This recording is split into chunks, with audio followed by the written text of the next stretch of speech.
101,4 FM Radio Kardopa berani tampil beda. Selamat siang pendengar Kardopa, kita ketemu lagi tentunya untuk siang hari ini di spesial talk show Duduk Bareng Parlemen. Kita langsung live dari gedung DPRD Sumatera Utara dari ruang praksi Partai Gerindra.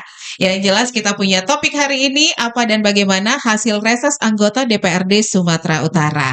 Jadi ngomong-ngomong tentang reses nih kan ya, baru-baru ini sekitar bulan Juni lalu, para anggota DPRD Sumatera Utara telah melakukan reses. Mereka ini mendatangi daerah pemilihan dapil untuk bertemu masyarakat langsung ya, sebagai bagian dari menjemput aspirasi. Tentu banyak harapan dan keinginan dari masyarakat di Provinsi Sumatera Utara ini dengan penduduknya sekitar 16 juta jiwa lebih yang tersebar di 25 kabupaten dan 8 kota dari berbagai golongan etnis, suku, agama, dan kultur budaya. Telah disampaikan tentunya ke anggota DPRD Sumut yang akan menjadi kerja politik mereka yang harus dijalankan dan diperjuangkan oleh anggota DPRD Sumatera Utara sebagai wakil rakyat yang tersebar di 12 dapil daerah pemilihan. Nah, spesial talk show Duduk Bareng Parlemen kita hari ini akan mengangkat topik apa dan bagaimana hasil reses anggota DPRD Sumatera Utara, dan tentunya kita akan membicarakan ini bersama ada anggota DPRD Sumatera Utara yang sudah hadir bersama kita. Tentunya ada Bapak Dr. Andos Aripai Tambunan MM, anggota DPRD Sumatera Utara dari fraksi Partai Gerindra. Selamat siang, Pak. Selamat siang. Assalamualaikum warahmatullahi wabarakatuh. Pemirsa Kardopa 99,4 FM. Gimana kabar hari ini, Pak? Alhamdulillah. Ya baru baru di jalan pokoknya. Tadi hitungannya jam 2 harus nyampe di sini gitu. Saya kalau udah diatur waktu tepat waktu ya, insya Allah ya. Dan tentunya juga ada produser kita, ada Pak Peter Manopo. Selamat siang, Pak Peter. Selamat siang, Des. Selamat siang, Pak. Ya, siang Pak Peter. Seperti yang disebutin tadi di awal, Pak, ini kan baru selesai reses ya, Pak ya. Oke, kalau Pak Aripai sendiri, mohon maaf, dapil mana ini, Pak? Sumut 5 itu Asahan, Tanjung Balai, Batubara. Batubara, Ya. Oke. Gimana nih pandangan Bapak tentang komentarnya terkait reses kali ini, Pak? Ya. Setahun 3 kali ya? Setahun 3 kali. Tanggal 30 kemarin, tanggal 30 baru beberapa hari yang lalu kami sudah paripurnakan hasil laporan reses. Tentunya kalau di dapil kami itu ada 10 anggota dewan ya.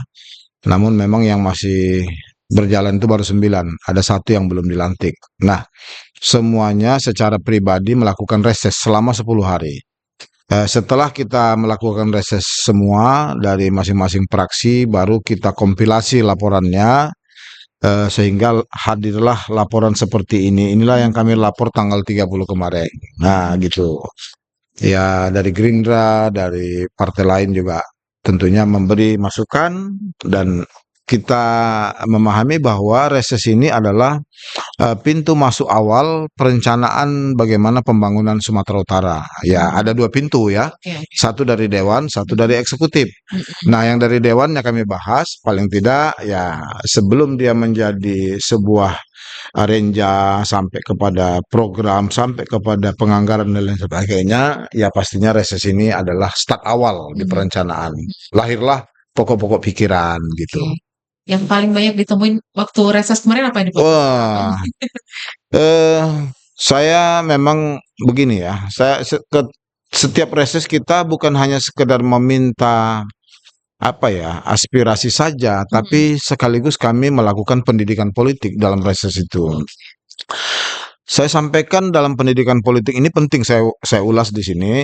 Ada satu tempat yang saya memang tak punya suara di situ, tahu periode yang lalu. Tapi saya datang karena masalah masyarakatnya memang betul-betul harus diangkat. Kita datang, kita katakan apa? Kami disumpah tanggal 15 September 2024, demi Allah akan memperjuangkan aspirasi masyarakat daerah pemilihan. Nah, itu kalimat itu nggak boleh diganti ya. Daerah pemilihan. Jadi Bapak Ibu, saya minta maaf. Saya bilang dulu minta maaf, jangan Bapak Ibu tersinggung. Di sini saya tak punya suara. Saya bilang walaupun begitu bukan berarti saya tak datang karena ini daerah pemilihan.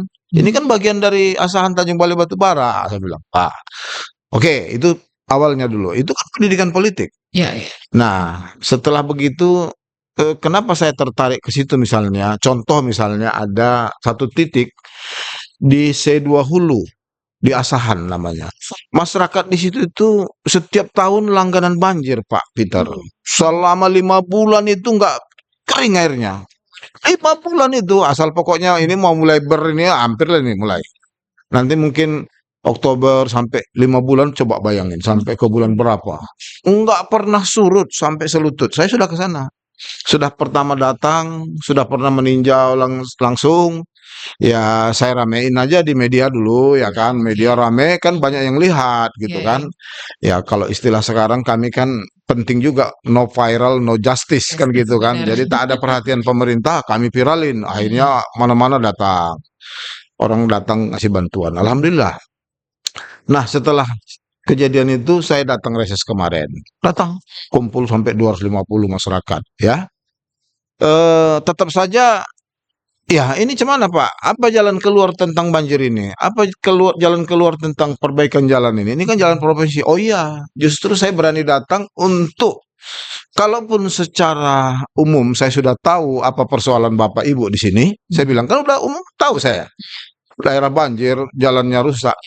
Tapi saya pengen ketemu, merasakan lebih daripada bagaimana perasaan Bapak Ibu yang tinggal di sini. Itulah pentingnya saya hadir di sini.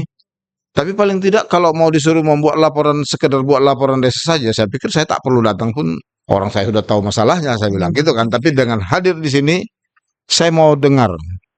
Langsung ya, Pak. Iya langsung dia Jadi cerita. tatap muka langsung. Tatap muka kepada 250-an orang itu.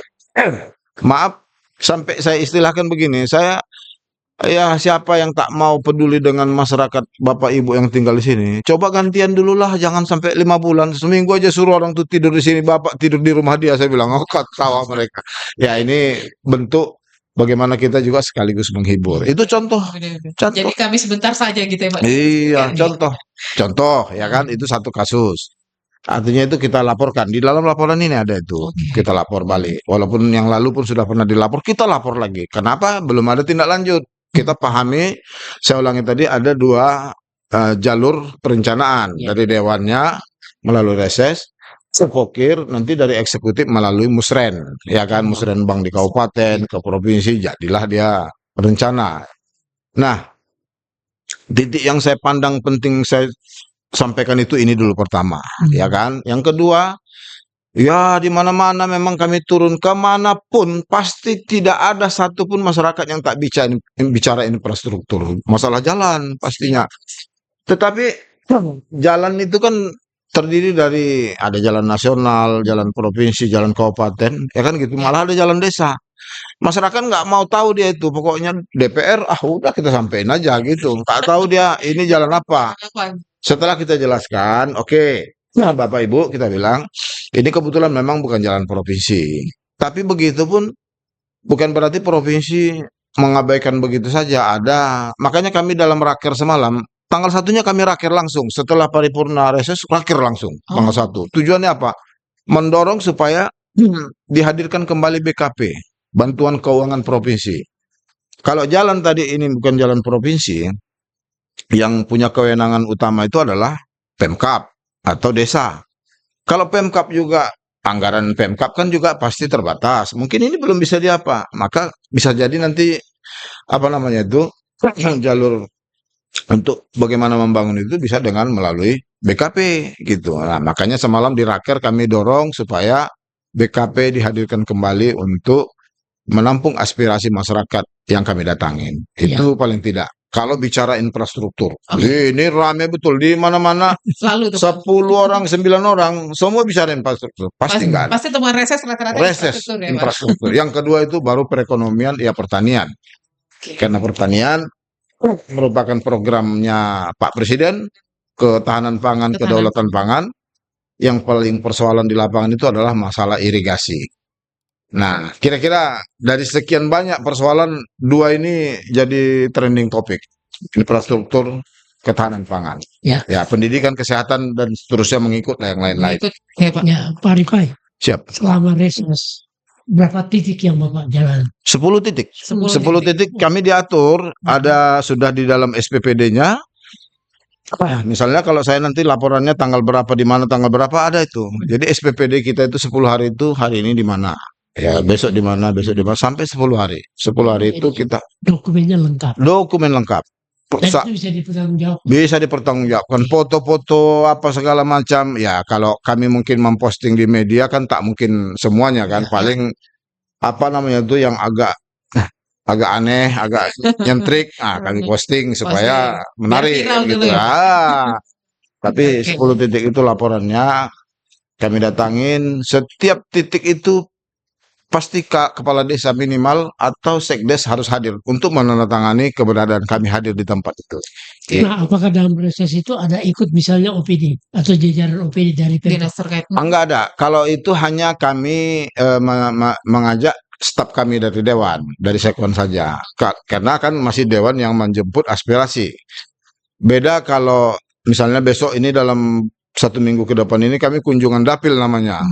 Itu tindak lanjut dari LHP laporan pertanggungjawaban dari gubernur. Kami datangin balik ke daerah, yang begitu-begituan itu OPD harus ikut. Ya. Karena dia harus kami laga datanya. Berarti dalam proses Pak Arifin, apakah pihak anggota dewan melakukan cek di lapangan? Misalnya ada proyek ini di Kabupaten Asahan, tapi proyek itu ternyata belum jalan atau sudah jalan sekian persen.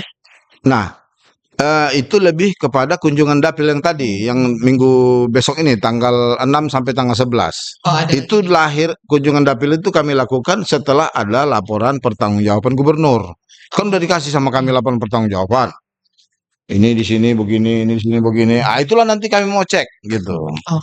Tapi secara tak langsung kalau waktu reses itu sekalian mau lihat yang begitu-begituan pun tadi boleh-boleh saja. Tapi kami tak punya data belum. Iya. Oh. Tapi kalau laporan pertanggungjawaban gubernur kan udah ada segini, kami buka di Asahan misalnya di kecamatan mana ada pembangunan kemarin. Kami lihat, anggarannya sekian.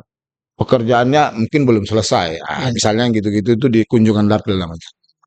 Oke. Jadi reses ini adalah bagian dari kerja-kerja politik anggota DPRD Sumut dalam rangka melihat kondisi di lapangan. Betul. Oke. Jadi tapi dia masih di awal. Di awal. Bagaimana supaya kita merencanakan ke depan apa yang menjadi persoalan itu bisa kita semua pihak stakeholder berkolaborasi untuk bagaimana mengatasi persoalan tersebut. Gitu Ya, kira-kira. dan tentunya juga menerima masukan dari masyarakat. Oh iya, pasti. Iya, pasti. Itu yang bercakap, Pak. Ada yang minta maaf. Saya sudah menghadiri reses ini sudah yang kesekian orangnya berganti. Maksudnya ada orang yang undang, Iya. dia juga datang. Mhm. Semua janji-janji aja katanya. Kan gitu-gitu. Itu kita dengar, Pak. Ya. Ya udah kita memang itu vitamin lah bagi kita. Kalau masyarakat ada yang kritik begitu itu vitamin. Pasti ada yang seperti Oke. itu. Pasti. Terkait dengan janji, Pak Arifin pernah janji kan kemarin? Nah, dalam konteks reses, semua kan yang disampaikan itu kan kita masukkanlah sebuah laporan. Contoh tadi ini, ya kan? Dari sekian banyak yang prioritas, kan pasti kita bisa pilih. Ya. Urusan ini, udahlah ini nggak usah kita lapor. Urusan ini, ini penting misalnya. Misalnya penting apa? Ada pembangunan kereta api dari Bandar Tinggi ke Inalum. Di situ sudah memakan korban 10 orang, Pak, meninggal. Itu begitu dilaporkan masyarakat, ini pembangunan PJKA ini gimana, Pak? Loh, 10 orang nyawa manusia emang bisa dinilai. Nah, jadi perhatian kami gitu kan. Artinya itu kami atensi menjadi laporan supaya itu kita tindak lanjutin ya supaya PJKA bertanggung jawab, supaya PJKA membuat SOP pekerjaan itu dengan sesuai dengan aturan, jangan memakan korban dari kan begini-begini ini kan ini akan cepat direspon biasanya. Kenapa? Karena pasti rata-rata dewan akan bicara itu gitu. Oke. Nah, Pak Arifin, masalah-masalah di lapangan kan banyak pasti ya. Pasti banyak. Dan masyarakat menyampaikan itu ke anggota dewan. Betul. Pasti akan membuat skala prioritasnya. Betul. Nah, tadi sudah dikatakan mengenai katakanlah banjir, Ya. infrastruktur. Infrastruktur. Selain itu masih ada Pendidikan, kesehatan, Kesehatan juga masih ya. Pak, ya? masih pekerja sosial di saat kalau masyarakat ini, kalau dikasih mereka cakap, tak Banyak tuh, berhenti Pak. pun pasti. Tapi kan kita, ini misalnya ini sudah diurai karena bicara pendidikan dia. Kayaknya tak begitu persoalan lagi kita mau laporkan. Kenapa? Karena Pemprov misalnya sudah merencanakan akan membuat SPP gratis bagi anak SMA dan Iya, SMK iya. misalnya. Kan nggak perlu lagi kami bahas lagi itu. Oke, ini kita sudah tampung ini yang begini-begini. Kan begitu ngomongnya. Tapi yang perlu kita lapor ke depan di dalam paripurna itu, yang tadi. Misalnya ini, di sini aja 12 poin penting ini, 12 poin penting ini kami menjabarkan pecahannya masih. Tapi paling tidak bagaimana supaya kaitan dengan RPJMD. RPJMD sekarang kami mulai bahas. Supaya bagaimana usulan-usulan di reses tadi yang kami dapatkan juga kami masukkan di RPJMD supaya sinkronisasi perjalanan pembangunan perencanaan selama 5 tahun ke depan ini tidak ada yang tumpang tindih, bertahap untuk menuju kesempurnaan, paling tidak itu. Tapi paling tidak kan Pak Ripai, apa yang didapat di lapangan itu sinkron nggak dengan apa yang menjadi programnya pemerintah pusat? Selain pemerintah pusat, pemerintah provinsi ya. Artinya pertanyaannya harus saya tambahkan pemerintah provinsi. Misalnya begini, kami kan banyak sekali ini usulan yang kami laporkan termasuk urusan irigasi. Ya. Kenapa irigasi penting? Karena ini programnya pemerintah pusat juga. Asta Cita nomor 2. Ya. Bagaimana menuju ketahanan pangan, kedaulatan pangan oleh Pak Presiden. Sementara di lapangan ada bendungan di Silau Barat. Misalnya di Asahan ini contoh kasus. Di tempat lain pasti ada juga. Bendungannya udah siap. Airnya belum bisa dialirkan ke persawahan di Meranti dan Silobonto. Ada 2 tempat persawahan yang luas. 1000-an di sini, 1000-an di sini. Ini air nggak mengalir belum. Kenapa? Karena ada persoalan di antara ini. Apa itu? Itulah namanya irigasi tersier dan sekunder. Nah, ini yang harus dibangun kan gitu. Oke, ini menjadi prioritas. Kami lapor. Apakah nanti ini ditangani oleh provinsi? Kalau tak sanggup juga dia, ya kan ada dinas terkait yang minta bantuan juga kepada Kementerian PUPR, kan gitu. Selain dari persoalan yang begituan, ternyata tidak cukup hanya sekedar membangun. Ada persoalan lain. Rupanya lahan yang mau dibangun irigasi sekunder tersier sini, ada persoalan masyarakat dengan PTPN 4 misalnya. Sampai begitu Pak Peter.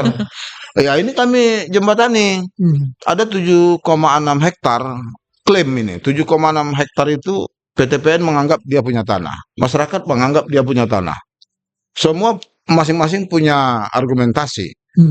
Kami sudah tindak lanjutin sebenarnya ini. Bagaimana supaya PTPN ya udahlah 7,6 aja nya nggak luas-luas sekali. Kan gitu misalnya.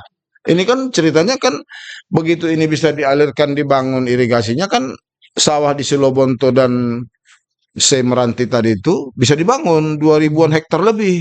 Ini kan program kedaulatan pangan kan gitu-gitu kita ngomong. Tapi kan ini kan bertahap. Bagaimana juga mereka sebenarnya bisa menerima ya argumentasi kita, hanya mungkin persoalan-persoalan bagaimana menyelesaikan secara administratif aja. Ya, oke Pak Rifai. Sebelum kita lanjut, kita akan break sejenak. Kita break sebentar. Oke. Baik, pendengar Kardopa jangan kemana-mana, pastikan tetap aja stay tune bersama kita di spesial Duduk Bareng Parlemen.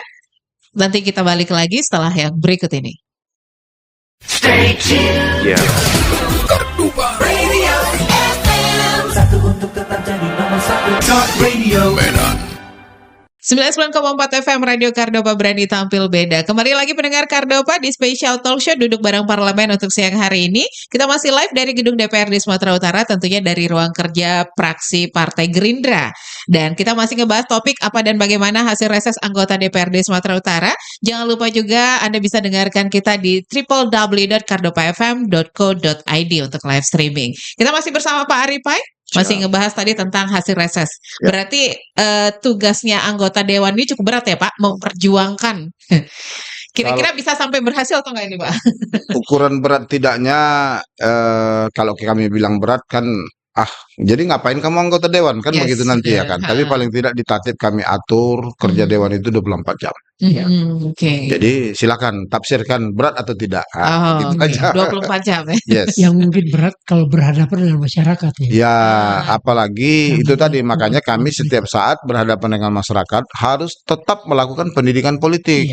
Jangan dia masuk di ruang-ruang yang sebenarnya tak pantas dia masuk.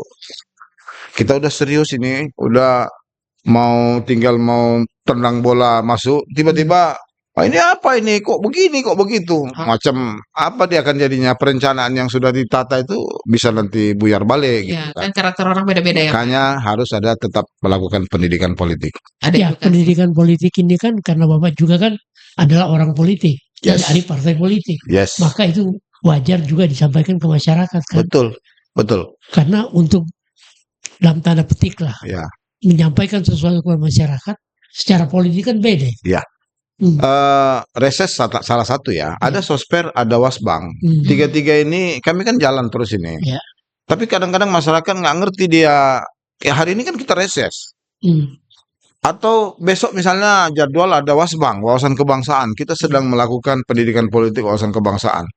Tiba-tiba pertanyaan dia, gimana Pak? Ada apa namanya itu sungai kami di sana tumpat. Perlu dikorek itu. Padahal kita lagi cerita topiknya itu adalah wawasan kebangsaan kan. Itu tadi yang kita maksud. Ya udah kita tampung aja namanya masyarakat gitu Ya. loh. Artinya harusnya kan dia sampaikan itu pada saat reses yang begitu tadi, Ya. bukan dalam forum itu. Tapi tak boleh kita bilang, kamu kok nanya itu? Ini kan lagi Wasbang, nggak bisa. Telan aja. Tampung aja. Oke, Pak. Baik, nanti kami gitu. Oke. Jadi memang keberadaan anggota dewan itu harus juga berselancar di tengah-tengah Oh iya, masyarakat. berselancar. Harus berselancar. Oke. Ya, Ngomongin tentang hasil reses nih, Pak. siap. Kan pasti ada prosesnya. Kadang masyarakat ini kan nggak butuh proses ya, Pak. Pengen hasil ini gimana? Oh iya, betul. Ditindaklanjutin nggak gitu.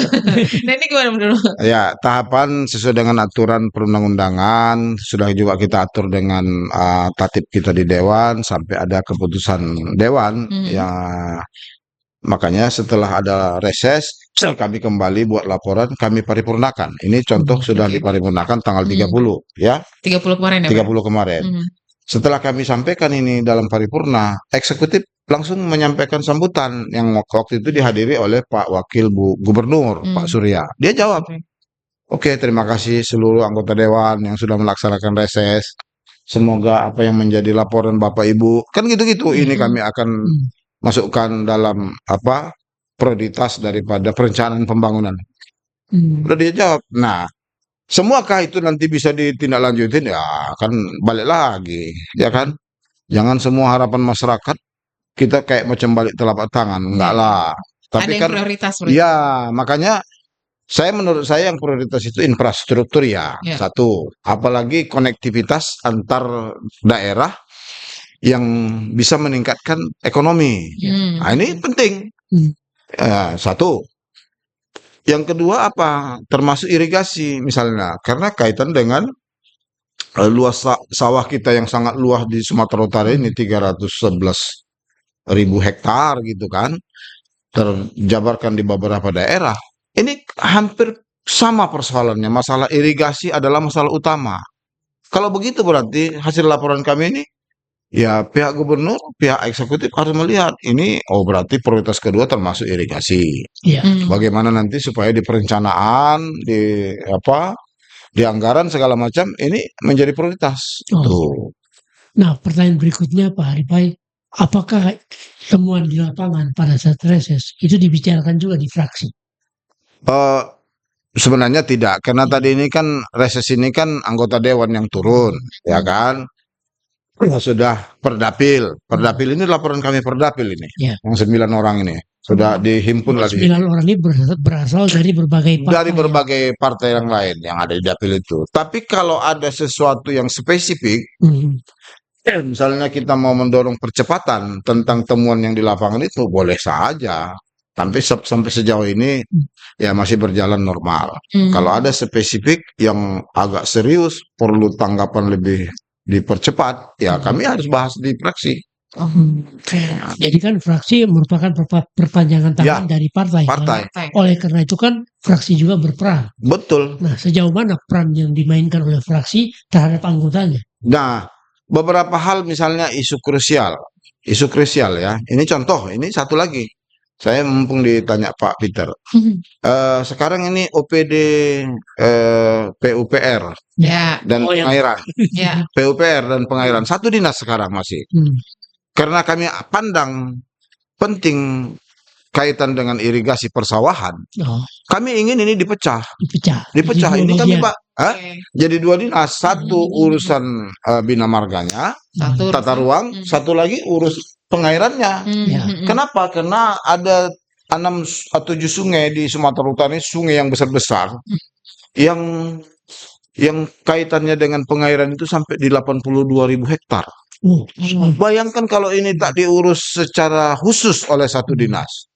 Di praksi kami bahas, oh ya. kalau begitu ini harus kita usulkan dipecah.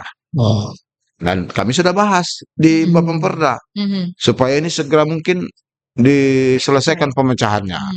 PUPR dengan dengan PSDA namanya. ya. PSDA itu adalah Jadi pengairan. masuk dalam agendanya fraksi ya. Eh, jadi bisa masuk gara-gara dianggap penting, sehingga kami diskusikan, oke, kalau begitu ini rekomendasi kita salah satu dari praksi. Kan waktu ada pandangan-pandangan praksi kan tetap saja hidup usulan-usulan. Ya. Baik dari komisi yang ada kita buntu misalnya tidak bisa diurai, kita sampaikan di sini, nanti praksi bisa menekan itu supaya itu bisa dipercepat misalnya, atau dianggap itu merupakan bagian agenda yang penting untuk dikawal.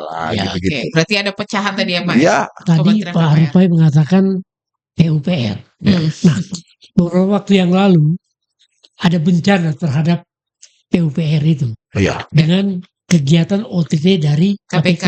Apa tanggapan kamu? Nah, kami sudah mendengar ada PLT sekarang. Oh, ada PLT-nya PLT. sudah ada, berarti kan ini kan tak ada organisasi yang berhenti. Pastinya tetap harus jalan Lanjut semua. ya, Ya. Pak. Kalau Pak TG itu misalnya, ya kita katakanlah dulu sudah seperti itu, diganti dengan si Hendra kalau nggak salah, PLT-nya. PLT-nya. Hendra, Dr. Hendra. Ya tetap berarti kita harapkan ini harus berjalan terus. Jangan karena itu ini jadi stagnan, nggak boleh. Oke. Ya, Jadi Ya berhenti takutnya ya, Pak. nggak boleh. Dan ini juga sebagai bagian bahasa apanya, jadi pelajaran lah. Semua OPD kita harapkan harus nyaman, harus tetap bekerja. Jangan gara-gara persoalan ini tidak lagi melakukan semestinya kerjaan sesuai dengan tupoksinya. Kita dorong semangat terus, bekerja terus. Sudah ada aturan main yang harus kerjakan sebaik-baiknya. Itu. Oke. jadi memang masalah katakanlah mungkin itu kesanggupan dari OPD karena mungkin ada masalah, bisa saja dia kan agak terganggu ya. Ya, makanya kan organisasi tadi kan Harus begitu jalan. tadi ini sudah tidak diganti PLT, harus jalan seperti semestinya. Kan dia ditunjuk di situ, otomatis berarti harus menanggapi sesuatu yang harus dia kerjakan ke depan sesuai dengan tupoksinya. Ya, Ada job dan segala macam kan sudah jelas. ya. Oke. Job desk-nya harus jalan. Harus jalan. Tapi kan gini Pak Arifai, masalah korupsi ini kan kok kayaknya di Sumut ini agak susah hilang. Kenapa bolak-balik ya? Masalahnya apa sih? Kalau mungkin kalau ditanya begitu itu kan pertanyaan secara umum ya. Ya, Bukan menanya pribadi. Saya kalau pertanyaan secara umum, saya pikir saya bisa jawab salah satu begini. Ini kan juga atensi. Saya pernah jadi narasumber di waktu yang lalu itu KPK yang membuat semacam FGD. Ada sampai 2 kali saya diundang jadi narasumber FGD itu. Bagaimana supaya meminimumkan persoalan yang ya. Bang Peter tanya tadi. Salah satunya sampai ada rekomendasi bantuan kepada partai politik itu dinaikkan. Itu termasuk hasil rekomendasi dari lahir FGD kami itu. Makanya angka yang tadinya misalnya nggak tahu saya sekarang berapa. Satu suara tadinya jadi 1.000 jadi 5.000 dan seterusnya. Itu antara lain hasil rekomendasi itu. Nah, kemudian kalau ditanya lagi, kalau ini pendapat saya ya ada pemikiran gubernur harus dipilih DPRD, bupati harus dipilih DPRD. Saya setuju itu. Karena memang Bang Peter, ini kan misalnya lah ya, saya contohkan bupati lah misalnya. Ya, pilkada bupati. Pilkada bupati contoh. Di situ suara pemilihnya 200.000 misalnya. Kasat mata kita udah tahu, tak ada dikasih tak memilih. Ya. Ada lagi yang bisa menolak argumentasi saya ini? Nggak ada kan? Ya. Hampir rata-rata begitu. Hampir Nah, rata-rata. akhirnya ini kan mungkin ini juga faktor penyebab. Ya. Jadi kalau tadi saya bilang bupati, gubernur dipilih DPRD, kan ya kalau kos politik pasti tetap ada keluar, tapi kan minim. Oh, ada pertanyaan dari teman-teman. Bukannya lebih besar biayanya nanti, apalagi DPR yang memilih? Oh enggak, saya pastikan tidak. Ya. Kenapa? Kenapa? Ya maaf, ini pemilihan gubernur ke depan, ini contoh simulasi lah. Saya maaf kalau saya salah terlalu jauh kali bicara itu. 100 orang yang milih. 100 orang ini bisa di-tapping kemana-mana sama Pak penegak hukum, APH. Ya. Bisa nggak? Tapi coba mau men-tapping 10 juta masyarakat. Bisa nggak? Nggak sanggup dia. Kalau 100 orang ya di kamar tidur sama di kamar mandi, janganlah pula ya kan. Masa sampai di situ pun dia harus tahu kita ngapain. Nah, itu tak boleh. Jadi pengawasan terhadap 100 orang ini Bisa memang lebih ketat ya, lebih Pak? mudah Lebih mudah. ketimbang mengawas yang banyak itu. 10 juta, bos. Gitu. Ya, benar, Jadi saya benar. setuju pemilihannya dari DPRD. Oke, kita kembali ke topik Reses kita. reses. Mm-mm. Pada saat reses, Pak Arifai nyaman nggak melihat apa yang terjadi di lapangan? Terutama dapilnya Pak Arifai. Saya nggak tahu lah ya, karena memang saya orang kampung situ. Sedih saya pertanyaan. Oh, Oh, jadi memang kadang-kadang masyarakat ini kan melihat anggota dewan langsung terbuka mereka. Pada akhirnya menggugah hati ataupun apalah masa kecil dulu waktu di kampung. Tapi bagaimanapun namanya masyarakat, Pak. Segala sesuatu itu kan kadang-kadang mereka sampaikan demi untuk mendapatkan kejelasan. mendapat kejelasan kepastian gitu ya, Iya. Pak. Iya. Segala masalah. Untung tidak di TV ya. Hmm. Kalau di TV orang nonton, wah, coba kok nih sampai menangis kok berapa kali. Saya memang Apa yang membuat Bapak terharu di daerah itu, Pak? Dari hasil temuan reses. eh, kenapa? Kalau menurut saya sebenarnya yang penting pertama itu pendidikan politik penting sekali. Itu tetap saya apa itu? Di luar dari reses, di luar agenda lain. Pendidikan politik penting kali, Bang. Hmm. Jadi Paradigma mereka, mindsetnya itu masih banyak yang belum Oh, paham. belum duduk.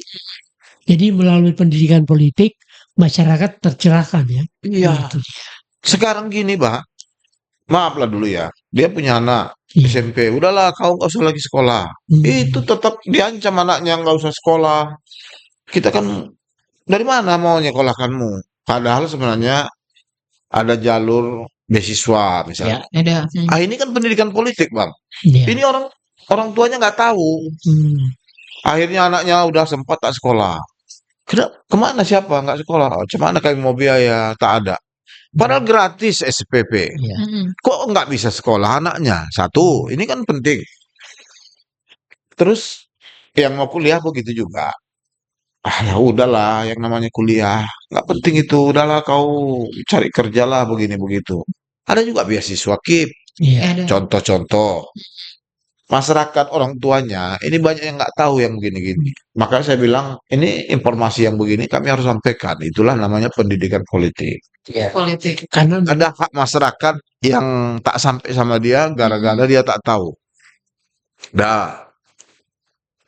Masuk kamu anggota koperasi Merah Putih, jadi anggota aja. Untuk apa? Katanya. Ini orang ini bangkang. Untuk apa? Karena nggak paham tadi. Nggak paham, makanya kami jelasin. Memang itulah tadi apa ya? Persoalan-persoalan kadang-kadang kita lelah. Aduh, gimana lah cara merubah, ya kan? Mindset Ya masyarakat kau ini. enak lah. Ini ada mau nanya nih, kau enak lah, Dewan. Apa?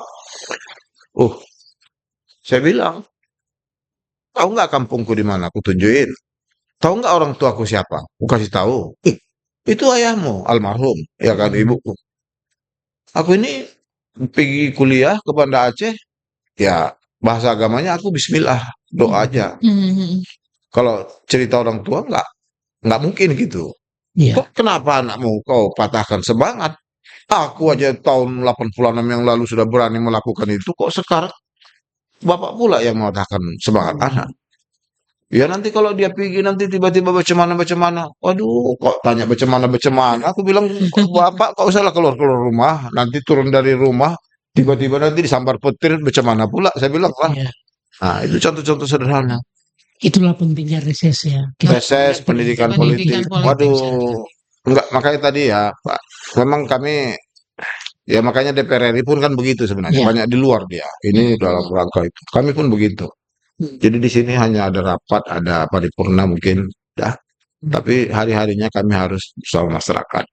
Oke, Ya. satu ini Pak pertanyaan mungkin sebagai anggota DPRD Sumut ini berjuang gimana nih Pak agar aspirasi masyarakat itu bisa terwujud gitu. Sampai mana perjuangan anggota dewan untuk memperjuangkan aspirasi masyarakat ini? Ini sudah dapat. Ya, Ini kan dapat aspirasi nih. Udah dapat nih. Ini kami harus mengawalnya ini ikut tip dalam rapat-rapat. Oh, oke. Jadi misalnya ini ada di bawah lagi rapat. Saya kena acara ini saya di sini. Nanti habis ini saya turun ke rapat di Bapemperda. Oke. Begitu ada menyinggung persoalan pendidikan misalnya di situ. Oh, ini pendidikan begini-begini. Tolong ini apa? Tolong ini. Ah, kami kawal. Oh, Kawal. Oke. Ada program yang dulu setiap kecamatan satu SLTA misalnya, SMA atau SMK. Oh, ada di kecamatan yang belum itu. Itu tolong menjadi perhatian ya. Pak, ya tentunya bukan Pak Gubernur yang hadir, bisa Pak Sekda. Ya tolong ya Pak Sekda, tolong ya Pak Kadis. Kecamatan sana itu penduduknya rame. SMA di situ belum atau SMK. Ketentuannya kan setiap kecamatan satu SMK atau SMA. Ya. Kok itu belum dibangun? Ah, kan coba saya tak hadir di situ. Nggak tahu ya. Itu kan jadi lewat aja. Jadi lewat. Lewat barang itu. Contoh. Jadi kepekaan anggota dewan itu sangat dibutuhkan ya. Pas, Bang. Ya, Kepekaan tadi ya. Pas. Baik. karena memang itulah sebenarnya menjadi anggota dewan itu harus peka dengan lingkungannya Ya, dan pas. peka juga terhadap dapilnya. Pas. Dapilnya Jangan setelah 5 tahun baru datang lagi. Ya. Kan sampai ada istilah kalau anggota dewan jumpa masyarakatnya pas mau pemilihan sama Kan tadi itu saya dibully sempat. Saya bilang, saya terbalik Bapak nanyanya. Saya bilang, jangan sama saya pertanyaan itu. Saya bilang, tak laku itu pertanyaan itu Pak. Saya bilang, gitu. Begitu saya jelaskan, oh ya dia jadi apa? Ah, kan gitu. Tapi kan kita sekali lagi bukan nyombongin diri, bukan ya tapi tetap juga ada sesuatu yang harus kita sampaikan begitu supaya mereka ngerti gitu. Karena kalau tak kita omongin, ah udahlah diamin aja itu. Nggak boleh juga. Ya nggak bakal ketemu. Pak. Nggak bakal ketemu. Jadi harus Kalau kita tetap ngomongkan. ceritanya. benar-benar. Oke Pak Ripai, kita break Break dulu sebentar Siap. lagi. Nanti kita lanjut dengan pertanyaan berikut. Oke, Baik. baik pendengar Kardopa jangan kemana-mana, kita masih akan lanjut lagi spesial talk show duduk bareng parlemen. Pastikan tetap stay tune terus di 99,4 FM atau juga live streaming kita di www.kardopafm.co.id. Stay tuned. Kardupa Radio FM. Satu untuk tetap jadi nomor satu. Talk Radio Medan. 99,4 FM Radio Kardopa berani tampil beda. Pendengar Kardopa, kita kembali lagi di talk show spesial kita duduk bareng parlemen. Kita masih ngebahas tentang apa dan bagaimana hasil reses anggota DPRD Sumatera Utara. Masih bersama Pak Aripai dan juga Pak Peter Manopo ya. Pak, satu pertanyaan Desi, untuk budget reses ada kena efisiensi anggaran nggak Pak? Mohon maaf nih Pak. Oh, enggak Nggak kena? kena. Oke. Enggak, aman-aman aja. Masih aman ya Masih Pak? aman. Oke. Soalnya kan pemerintah kita lagi efisiensi anggaran banget nih. Karena enggak mungkin itu diefisiensikan karena memang kita kan harus ke lapangan itu kan Hmm. ukurannya kan sudah dinilai itu semua. Mhm. Pakai appraisal. Tak mungkin lah apa namanya itu melakukan itu tadi. Tapi kan terkadang ada juga budget sendiri keluar kan waktu reses. Oh, itu pribadi-pribadi Pribadi. bisa saja. Ya, namanya orang politik itu ya kan tadi saya bilang ada pengaduan keluarga-keluarga. Kan nggak mungkin urusan reses saya campurkan di situ. Ya. Habis sudah mau pulang, aduh, borumu itu begini begitu disampaikannya pribadi. Ah, Ya, Kan juga gitu-gitu kan. benar. Heeh. Baik. Iya, tapi Pak Ripai, kalau kita melihat dari kondisi Sumatera Utara dengan APBD sekitar 13T, Hmm. tentu ada hal-hal yang perlu kita buat, perlu kita sampaikan juga agar ini menjadi perhatian dari pemerintah provinsi. Apa kira-kira? ya, benar memang harus ada sumber-sumber baru untuk bagaimana menghimpun agar pendapatan asli daerah PAD maupun retribusi itu bisa meningkat. Bisa Ya. meningkat. Karena kalau ini meningkat, pastinya nanti program kan bisa meningkat. Boleh jadi nanti APBD ke depan 14, 15, 16 dan seterusnya kan gitu. Tapi dasar itu kan harus di PAD-nya dulu harus meningkat. Kalau selama ini andalan pajak itu hanya pajak apa namanya itu kendaraan bermotor dan lain sebagainya, ya saya memang berpikir ya seperti misalnya BUMD kita yang selama ini misalnya ada beberapa BUMD yang boleh tergolong tak sehat, ini disehatkan segera. Oke. Disehatkan atau di Harus likuidasi. disehatkan dalam artian supaya dia bisa melakukan improve, melakukan kinerja-kinerja yang pasti dan jelas untuk meningkatkan pendapatan. Oke, di tahun ini mungkin dia belum bisa apa-apa, tapi tahun ini masih proses penyehatan. Tapi begitu tahun kedua, ketiga, masa iya? Enggak. Ah, ini penting, BUMD terutama. Tapi Pak Kalau Iman, Bang Sumut dengan PDAM mungkin udahlah ya, kita anggap udah survive. mungkin ada contoh BUMD yang sekarang dalam pandangan anggota dewan itu perlu kita dorong naik. Iya. Ini kira-kira. Udah. Ya, sekarang misalnya Dirga Surya. Selama ini kan hotel. dianggap Hotel. jalan gerak ini. Dulu dia kan core bisnisnya kan hotel. Sekarang kan udah bisa dialihkan ke ketahanan pangan. Ya. Oh. Karena dia punya kilang dan segala macam. Ini gimana mengapanya? Memastikan ini supaya hasil gabah petani dan seterusnya connect dengan bulog seterusnya. Mereka ini bisa jadi apa tempat bisnisnya, sirkulasi bisnis. Kenapa tidak itu ditangani? Satu, Oke. ada AIJ, Aneka Jasa Industri. Ya. Asetnya punya banyak ini, Bang Peter.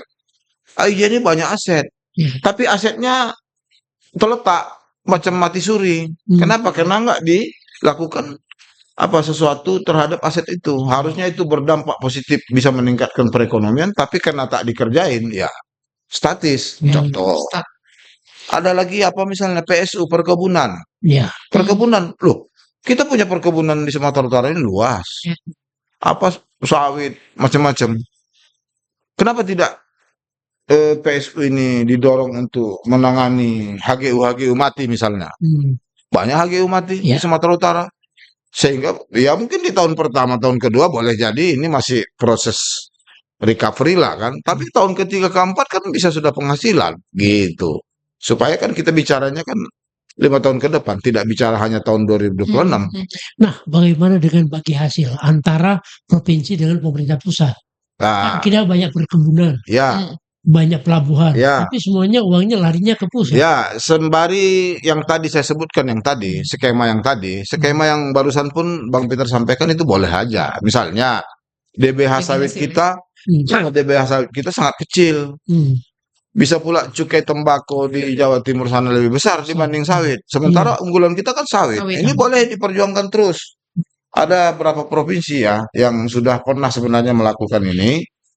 9 kalau tidak salah. Ya terus saja ini dibangun komunikasi ini sehingga tuntutan ke pusat itu bagaimana DBH sawit terutama ini betul-betul apalah ya berkeadilan kalau menurut saya. Ya, Jangan seperti yang sudah-sudah. karena aneh juga, Pak. Di Sumut banyak kebun sawit, Harga tapi minyak harga minyak tinggi. tinggi. Nah, kan Sempat ada nambah lagi. ada paradok ya kan. Nah, makanya kan kemarin ada terobosan, misalnya bikin minyak merah. Ya. Oh iya. Nah, program minyak merah itu sebenarnya ngatasin itu salah satu, termasuk juga ngatasin stunting. Tapi minyak merah sampai saat ini pun belum terrealisasi juga, hanya jelas. groundbreak. Iya. Sudah dicanangkan ada di Asahan 1, di Langkat, belum nampak ini Pak Iya. Peter. Jadi gimana? Yang begini-begini harus kita dorong terus supaya persoalan tadi kelangkaan minyak itu bisa diatasin ke depan. Juga untuk kepentingan bagaimana anak-anak kita tidak stunting dengan minyak merah itu. Itu contoh sederhana. Iya. Banyak lagi hilirisasi sebenarnya. Kalau kita mau breakdown programnya dari cita-citanya Pak Presiden, ya kan, termasuk tadi industri, ekonomi biru, hijau. Sumut ini menjanjikan. Iya. Tapi kehadiran investor, ya ayolah kita jemput. Kita yakin Pak Gubernur apalah ya punya talenta untuk itu. Saya dengar ada rencana mau ke Cina misalnya mau ke tempat-tempat lain untuk menghadirkan investor, khususnya yang berkaitan dengan hilirisasi. Ini kita dorong, kita dukung supaya PAD tadi itu bisa meningkat. Bagaimana menghadirkan investor kalau di dalam wilayah-wilayah tempat mereka berproduksi banyak pungutan? Banyak Nah, pungli. balik lagi kan ya apapun ceritanya pasti mulai dari sana ya. Iya. Kalau kalimat saya pikir ini ide membuat kolaborasi berkah Medan berkah. ini Sumatera. ini sudah punya substansi pengertian yang luar biasa. Berkahnya itu termasuk yang tadi. Yang begitu-begitu sebenarnya tak ada lagi tuh, tak boleh lagi ke depan. Kenapa? Kalau tak dimulai dari situ, ya gimana? Yang lain-lain pasti ngikut, jadi punya masalah. Ya. Harus kita pastikanlah itu dulu yang paling penting. Nah, selain itu Pak Aripai, antara pemerintah Provinsi Sumatera Utara dengan pemerintah kabupaten kota kan kelihatannya terjalin, apakah itu hubungan, apakah itu raja-raja kecil di bawah. Nah, menurut Pak Aripai apa kira-kira yang ingin kita sampaikan ke Pemprov Sulsel agar itu juga menjadi satu bagian dengan pemerintah pusat? Beginilah, kan memang sampai ada wacana Pemprov ini sebenarnya kan koordinator dari Pemkab yang ada. Dia mengkoordinasikan bagaimana supaya program-program pusat juga bisa sampai ke desa. Ya. Sekarang ini sampai ke desa udah ceritanya. Makanya tadi ada apa? Koperasi Merah Merah Putih, Putih. ya, yang lain-lain. Oke. Nah, tak boleh lagi berpikir egosentris itu terjadi. Tak boleh. Jadi ada bupati, aku dipilih masyarakatku kok. Bukan anggotanya Pak Bobi aku. Bukan anggota Pak Gubernur aku. Nggak boleh itu kalimat itu. Kenapa? Toh juga gubernur kan sebagai fungsi koordinasinya kan harus dilakukan. Sehingga jangan bupati menganggap aku bukan anggotanya Pak Gubernur. Aku kan dipilih langsung. Nah, itu yang harus, stigma itu harus dihilangkan. Yang paling penting itu adalah yang dimaksud dengan kolaborasi tadi. Gini, ngikat sama maju, sama menerima manfaat, sama berjuang untuk peningkatan PAD misalnya, peningkatan kesejahteraan masyarakat misalnya. Itu tak boleh terpisah satu sama lain. Saling bekerja sama ya Pak? Harus. Oke. Pak, ini kita udah masuk ke sesi-sesi terakhir nih Pak. Kan DPRD Sumatera Utara ini sebagai rumah besar rakyat Sumatera Utara. Mungkin Bapak sebagai anggota DPRD Sumut dalam melakukan kerja-kerja politik di tahun ini mungkin ada sedikit masukan atau mungkin kritik membangun ya Pak untuk Pemprov Sukitan? Selama masih sekarang ini kan baru bermula ini Ya. membahas, misalnya kami akan mungkin dihadapkan dengan pembahasan PAPBD. PABD. Kemudian sekarang yang sedang kami bahas itu adalah RPJMD 5 tahun. Saya ulangi balik, di RPJMD ini adalah rencana 5 tahun mulai dari sekarang sampai 2029-30. Setiap tahunnya ini indikator makro dan mikronya sudah dijabarkan sampai tergambarlah anggaran-anggaran sampai misalnya di tahun ini masih 13 triliun tadi, mungkin nanti 2029 sudah 17 atau 18. Oke. Semua ini kan perencanaan ini kan harus didukung dengan yang tadi, sumber-sumber pendapatan dan sebagainya. Nah, kalau kita sudah duduk sama membangun sebuah sistem, ini kan sistem yang dibangun ini. Ya harusnya ini harus dijalankan semestinya. Apa yang menjadi keputusan bersama harus dijalankan.